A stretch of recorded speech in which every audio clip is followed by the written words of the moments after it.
आज के कार्यक्रम के अतिथि महोदय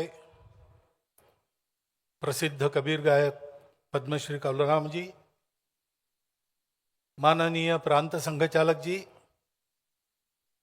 माननीय विभाग संघचालक जी, उपस्थित सभी नागरिक सज्जन, माता भगिनी एवं आत्मीय स्वयंसेवक बंधु,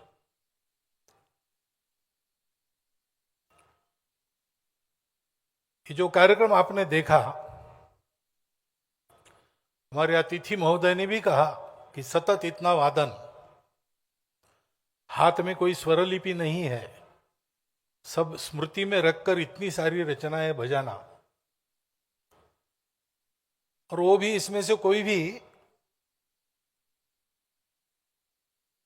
संगीतानुरागी तो सब है, लेकिन संगीत साधक सब नहीं है। अपना अपना काम करते समय समय निकालकर इसका अभ्यास करके उन्होंने ये प्रस्तुति दी है।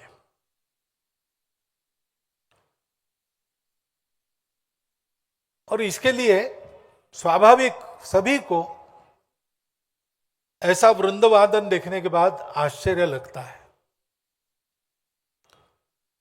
आश्चर्य दो बातों का होता है। एक तो ये जो परिश्रम है, ऐसे सब लोग इतना परिश्रम करके इस प्रकार का वादन, इस स्तर का वादन कर सकते हैं, एक आश्चर्य की बात होती है। दूसरी बात होती है कि मैदानी संगीत में, रण संगीत में, मार्शल म्यूजिक में रागदारी बच सकती है,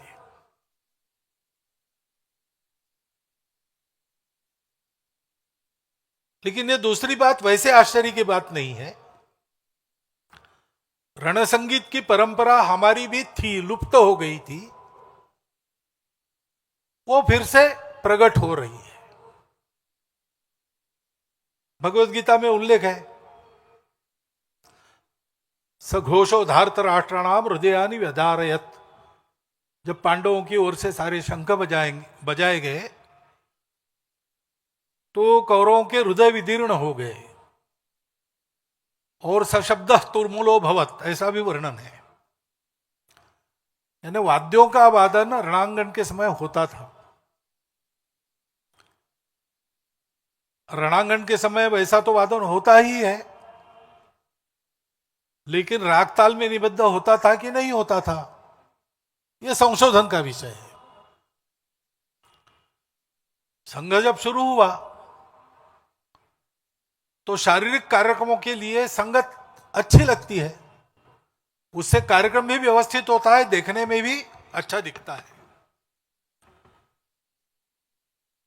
तो इसलिए बड़े परिश्रम पूर्वक देख देखकर कार्यकर्ताओं ने सीखा। उस समय अपने भारतीय परंपरा में कहीं पर इस प्रकार का वादन नहीं था, तो मिलिट्री और पुलिस ही थी स्वयंसेवकों के आंखों के सामने जो ऐसे वादन करती थी। तो कामठी कैंटोनमेंट है नागपुर में, उसके परेड ग्राउंड के कंपाउंड के बाहर रहकर स्वरों को जानने वाले संगीतज्ञों को साथ लेके जाना, और वहां जो धुनें सुन रहे हैं उसके स्वर निकाल के लाना। एक बार में नहीं आते थे, 10-10 बार सुनना पड़ता था। ऐसा समय देकर परिश्रम करते हुए एक एक धुन प्राप्त कर ली।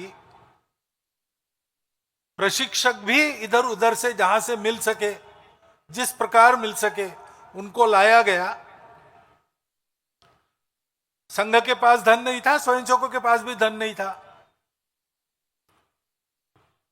तो कहीं भोजन में गए, दक्षिणा मिल गई, उसी का उपयोग किया। भोजन में दक्षिणा ज्यादा मिले, इसलिए जिनको उस प्रकार की रूढ़ी में दक्षिणा नहीं दी जाती उनको भी जरा सजा सवार कर ले गए, तो ज्यादा दक्षिणा मिली, तो ज्यादा वाद्य खरीद सके। ऐसा सारा करके परिश्रम पूर्वक ये खड़ा हुआ। और फिर स्वयंसेवकों के मन में आया कि ये सारा हमको विदेशों से उधार लेना पड़ता है। संगीत तो देशी विदेशी नहीं होता, वो तो सार्वत्रिक है, वैश्विक है। परंतु उस संगीत का वहां जो किया गया है वो हमको देखना पड़ता है। हमारे यहां जो है उसके आधार पर इसकी रचना हम बना सकते हैं क्या?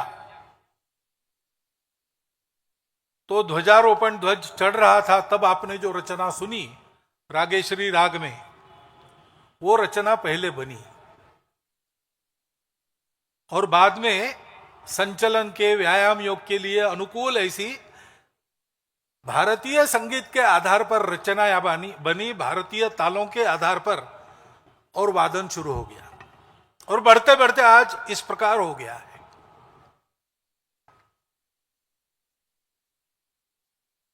ये सब क्यों किया है?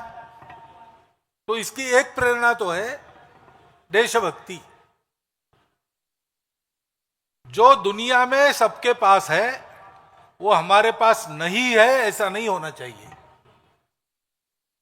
हमारा देश पीछे रहने वाला देश नहीं, दरिद्री देश नहीं है। सारे विश्व के देशों की मंडली में हम भी अग्रपंक्ति में बैठकर बता सकते हैं कि हमारे पास ये भी है, हमारे पास ये भी है। लेकिन और एक बात है, संघ के सारे कार्यक्रम जो होते हैं, जिनके प्रदर्शन आप देखते हैं, वो कार्यक्रम शाखा में हम करते हैं। वो प्रदर्शन के लिए नहीं करते, करते ही इसलिए उसका प्रदर्शन होता है कार्यक्रमों में। लेकिन उन सब कार्यक्रमों से मनुष्य की प्रवृत्ति, स्वभाव, संस्कार बनता है, उसके सद्गुणों में वृद्धि होती है।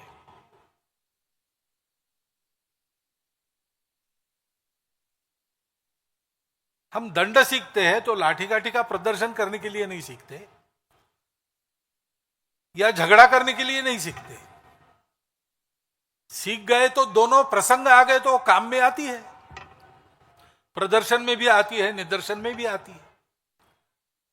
लेकिन प्रदर्शन हमको उत्सव में करना ही पड़ता है, और झगड़ा बने तक हम करते नहीं। अब कोई आके हम पर गिर गया तो इलाज नहीं। परंतु लाठी हम इसके लिए नहीं सीखते, लाठी इसलिए सीखते हैं कि लाठी चला सकने वाले मनुष्य को वीरवृत्ति प्राप्त होती है, वो डरता नहीं है।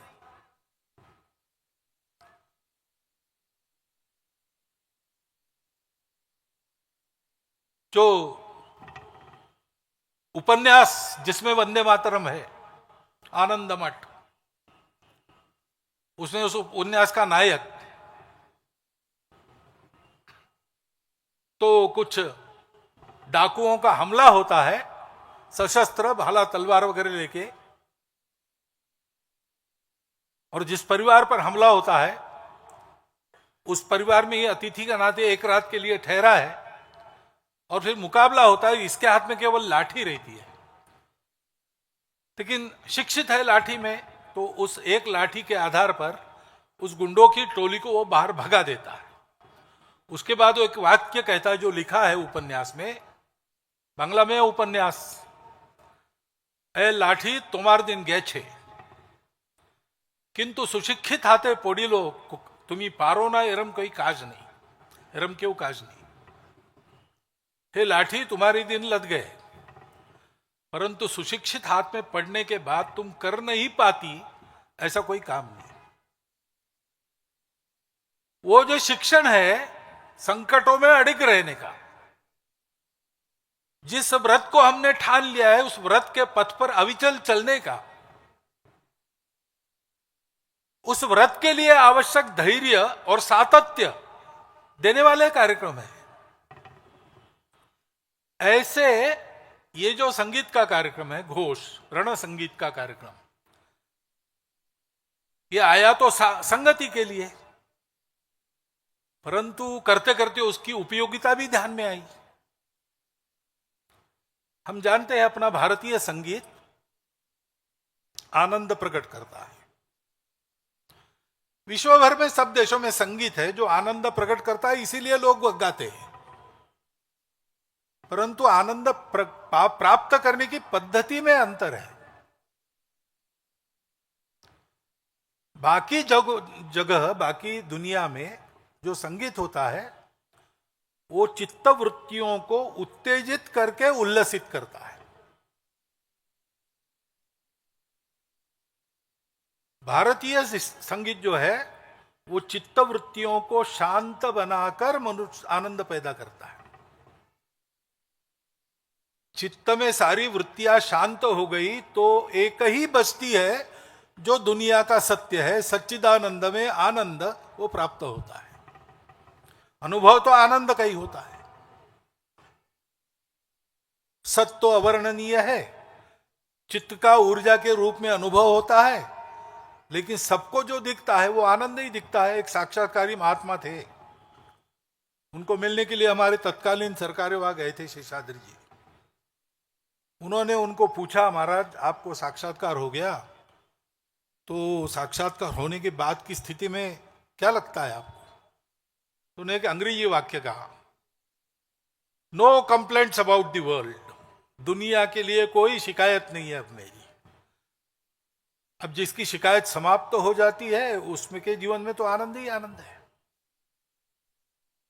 हमारा संगीत चित्त वृत्तियों को शांत बनाता है, जिससे रजस और तमस की बाधा से बचता हुआ सत्व को आलंबन बनाकर आदमी त्रिगुणातीत अवस्था की ओर बढ़ने लगता है। अब ये कठिन आध्यात्मिक भाषा हो गई, बहुत सरल भाषा में बताना है तो इधर उधर के आकर्षण खत्म होकर आदमी को अपने काम से आनंद पाने की और आनंद देने वाले सत्कर्म में ही लगने की प्रवृत्ति प्राप्त होती है।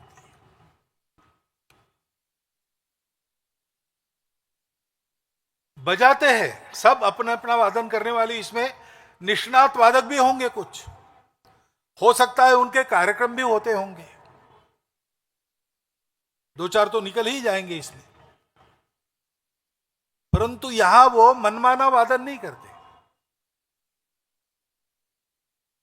यहां वो सबके साथ वादन करते, सबके सुर में अपना सुर मिलाते।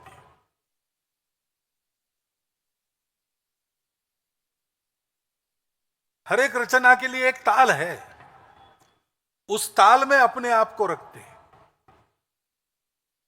बहुत ज्यादा यहां आलापी वगैरह नहीं कर सकते क्योंकि सबको मिलकर बजाना है।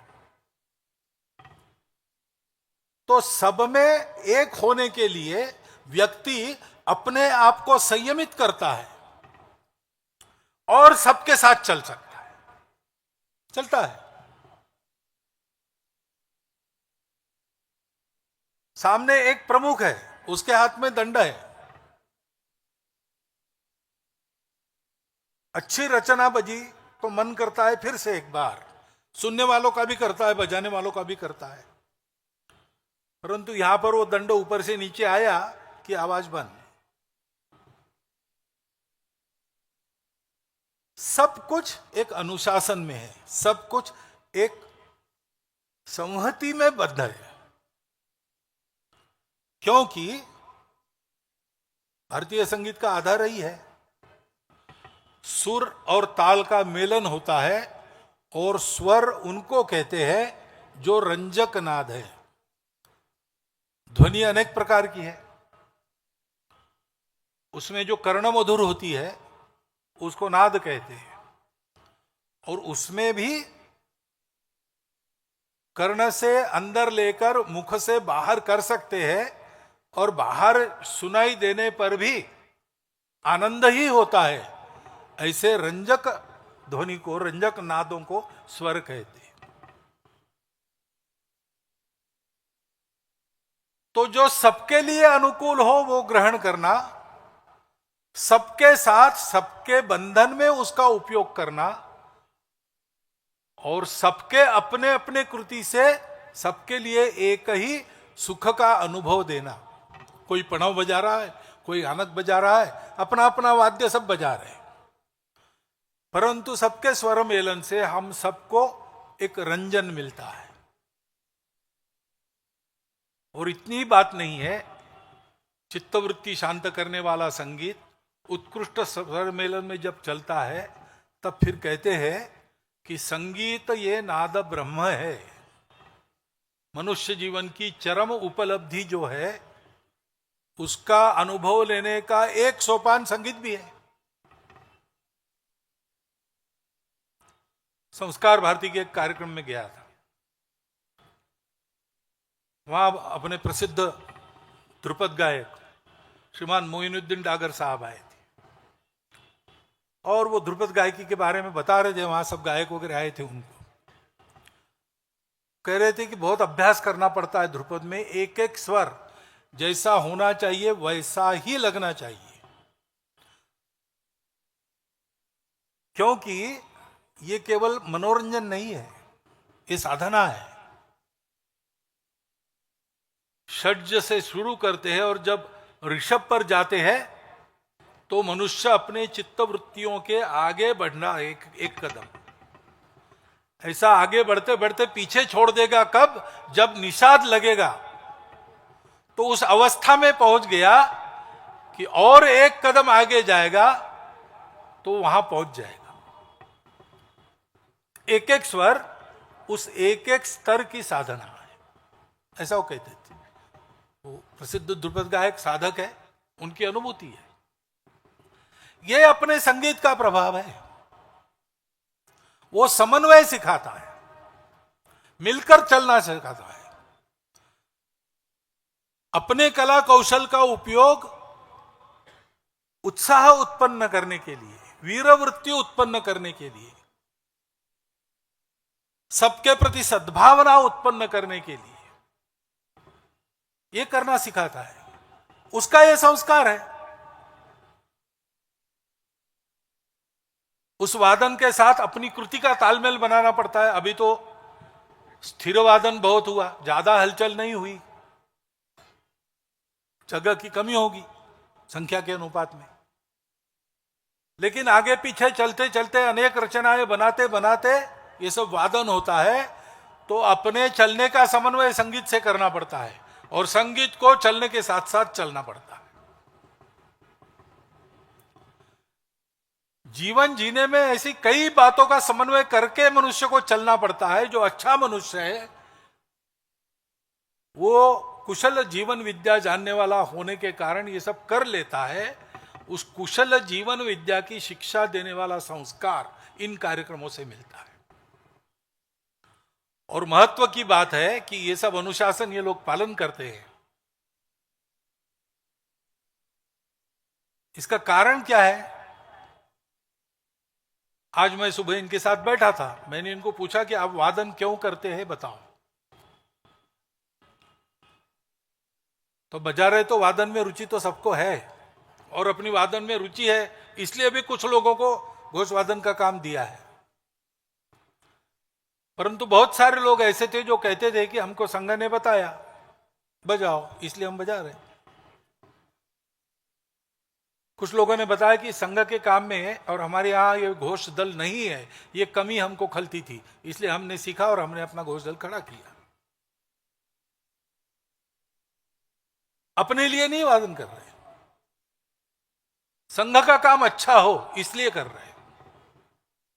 संघ की योजना में यह आवश्यक है मेरे द्वारा होना, इसलिए कर रहे। कला एक ऐसा प्रांत है कि कलाकार जब कला सिद्ध हो जाता है तो जैसे अध्यात्म में संभावना रहती है वैसे वहां भी संभावना रहती है कि अपने कला कौशल का अहंकार उत्पन्न हो जाए, उसको टाल के उसको चलना पड़ता है। यहां तो प्रारंभ में ही मैं मेरे लिए बजा ही नहीं रहा हूं, इसमें मेरा कुछ नहीं है, संघ ने बताया कर रहा हूं। संघ जिस दिन कहेगा चुप, उस दिन चुप हो जाओ। यह भी क्यों है कि इसीलिए है कि इन सब की अनुभूति है और इसलिए श्रद्धा है कि संघ का काम होने से देश परम वैभव संपन्न बनेगा। केवल वैभव संपन्न नहीं बनेगा, वैभव के वर्णन में क्या क्या होता है। गीता का अंतिम श्लोक है, यत्र योगेश्वर कृष्ण यत्र पार्थो धनुर्धरा तत्र श्री विजयो भूति ध्रुवानीति। श्री में सब आता है। वैभव की बात जो हम करते हैं, धान्यम धनम पशुम बहुपुत्र लाभम शत संवत्सरम दीर्घम आयु, ऐसा पूरे देश का होना, लेकिन उसके साथ न क्रोधो न च मात्सर्यो न लोभो न अशुभामति, ऐसा भी सबका होना। इन सबका नाम है श्री। श्री सूक्त में ये सब है। और विजय होता है, दुरित को नष्ट करते हैं, सुचरित को बढ़ाते हैं। हमको जीतने वाला कोई नहीं रह जाता, हम किसी को जीतने नहीं जाते, हम सबकी विजय करवाते हैं। इस प्रकार की धर्म विजय है, वो विजय है। भूति, जो मैंने कहा कि जो जो आवश्यक है वो सब यहां होता है। रण संगीत हमारे यहां नहीं था ऐसा आप कोई नहीं कह सकता। रण संगीत हमारे यहां है। भारतीय संगीत में एक बंद पड़ा दालन फिर से खुल गया है, ये भूति है। लेकिन ध्रुवा नीति कभी भी इन सबके प्रभाव से भी न ढलने वाली नीति, वो खड़ी होती है। ऐसा भारत खड़ा करना है। ऐसा भारत संघ के कार्य से ही खड़ा होगा। और इसलिए संघ कार्य में जो जो करना आवश्यक है वो मैं करूंगा, यह संकल्प है। तेरा वैभव अमर रहे मां, हम दिन चार रहे न रहे। सबके मूल में यह वृत्ति है। आपने प्रदर्शन देखा, ये प्रदर्शन तो और भी लोग कर सकते हैं, लेकिन इसके पीछे वृत्ति चाहिए। गुणों की कमी नहीं है, भारत में भी नहीं है, दुनिया में भी नहीं है। सद्गुणों के ठेकेदार केवल हम लोग हैं ऐसा नहीं है। दुनिया में सर्वत्र गुण है। श्री दत्तात्रेय महाराज के बारे में तो ये बताते हैं कि उन्हें 24 गुरु किए थे, उसमें तो चींटी भी गुरु है, हाथी भी गुरु है। तो अगर हम में गुण देखने की कला है तो गुण तो कहीं से मिल सकते हैं, परंतु गुणों का उपयोग क्या है? हनुमान चालीसा में हम कहते हैं, हनुमान जी का वर्णन करते हैं, विद्यावान गुणी अति चातुर। ऐसे सब लोग बनना चाहेंगे, लेकिन सब लोग बन भी जाएंगे तो भी सब लोग हनुमान जी नहीं हो सकते, क्योंकि आगे की पंक्ति है, विद्यावान गुणी अति चातुर राम काज करीबे को आतुर। तो गुणवान बनना, व्यक्तिगत दृष्टि से गुणवान बनना, सामूहिक दृष्टि से गुणवान बनना, परंतु ये सारा देश के मातृभूमि के हित में अर्पण हो, ये भक्ति है। और भक्ति होने के कारण स्वयंसेवक मन में ही मन कहता है कि भगवान मैं ये आपको अर्पण कर रहा हूं, लेकिन ये आपको मैं अर्पण कर रहा हूं, मेरे पास कहां से आया? त्वदीय वस्तु गोविंदम तुभ्यमेव समर्पितम। इस प्रकार मैं और मेरा से रहित होकर विशुद्ध आत्मीयता के भाव से देश को, देशवासियों को बड़ा करने के लिए जो जो जब जब करना पड़ता है सो सो तब कब करना है, उपदेश नहीं करना है, उदाहरण रखना है। ये जो स्वयंसेवकत्व का स्वभाव है, उस स्वभाव के चलते ये होता है और ये चलकर उसी स्वभाव को बनाता है।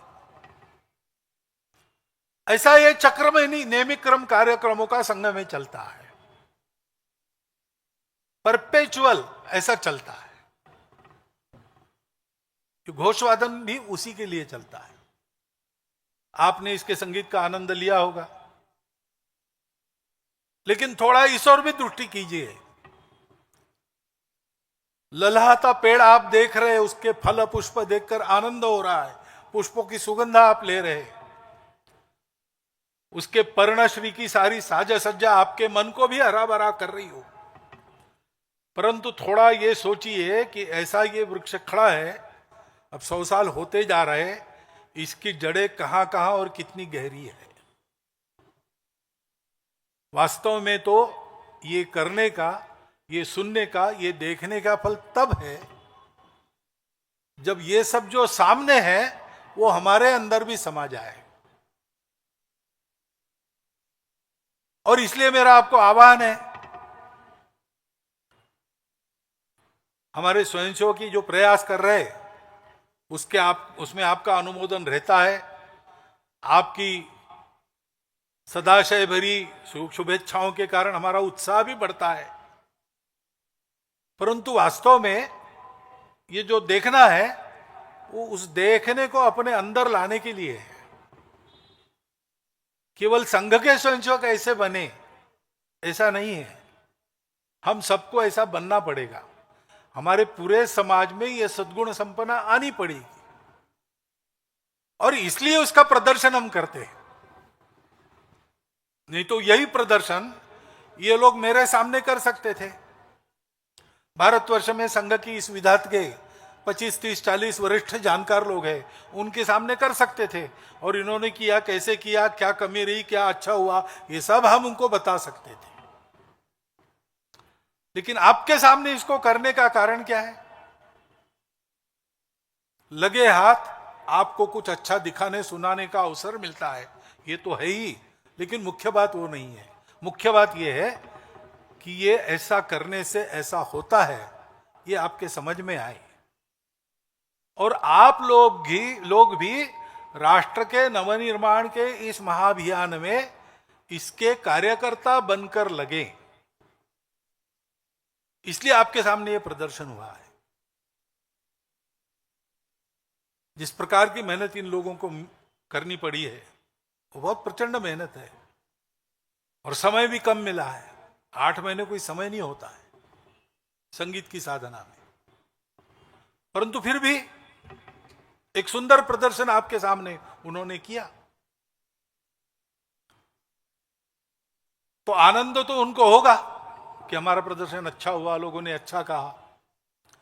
लेकिन अगर ये सुनेंगे कि उस कार्यक्रम के बाद इतने सारे जो लोग आए थे देखने में, उतने बहुत सारे लोग आकर संघ में पूछने लगे कि कहाँ जाना है, शाखा कहाँ लगती है, कोई काम है हमारे लिए, हिंदू समाज के इतने स्वयंसेवक जो सारा कर रहे हैं उसमें हमारी कहीं जगह है, हमारे लिए कुछ है, ऐसा पूछने लगे। ये अगर पता चला तो इनकी ये जो तपस्या है, ये तपस्या ये लोग और द्विगुणित उत्साह से करने लगेंगे। और इसलिए मेरा आह्वान है कि ये कार्यक्रम देखने के बाद सोचिए इसके बारे में, इसका आनंद भी लिया ही है, लेते रहिए, स्मरण करते रहिए, परंतु ये सोचिए कि इसकी जड़ कहाँ है और उस जड़ तक आप भी पहुंचिए। तो हमको तो आनंद होगा ही, हमको एक अच्छे जीवन का लाभ होगा, लेकिन हमारे देश का जीवन अच्छा बनेगा जिस अच्छे जीवन के कारण, भारतवर्ष के परम वैभव संपन्न होने के कारण सारी दुनिया एक नया सुख शांति भरा युग देखेगी। वो मंगल क्षण हमारे करने से आने वाले समय में शीघ्र ही हम प्रत्यक्ष कर सके, इस प्रकार की एक इच्छा भी व्यक्त करता हूं। आप कर सकें ऐसी आप सबको, मैं भी आप में हूं ही, उसमें शुभकामना देता हूं और धन्यवाद देता हुआ मेरे 4 शब्द समाप्त करता हूं।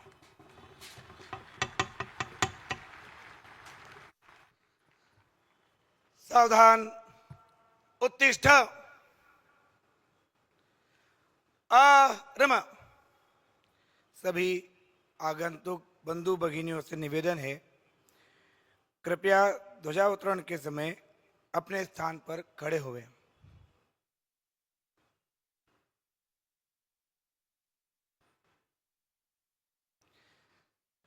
संघ दक्ष, तुझे प्रणाम। 1, 2, 3।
संघ वी